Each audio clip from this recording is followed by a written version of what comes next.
You are looking at Julian's pronunciation guide, where we look at how to pronounce better some of the most mispronounced words in the world, like this other curious word. But how do you say what you're looking for today?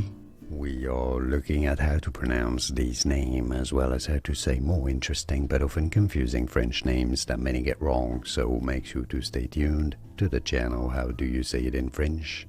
It is said as Beauharnais. Beauharnais.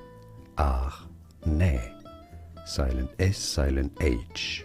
Beauharnais. Or in English you could say it as Beauharnais. Beauharnais. Here are more videos on how to pronounce more confusing words and names too many mispronounced. Like this video if you found it useful. I appreciate your support. I'll see you soon and thanks for watching.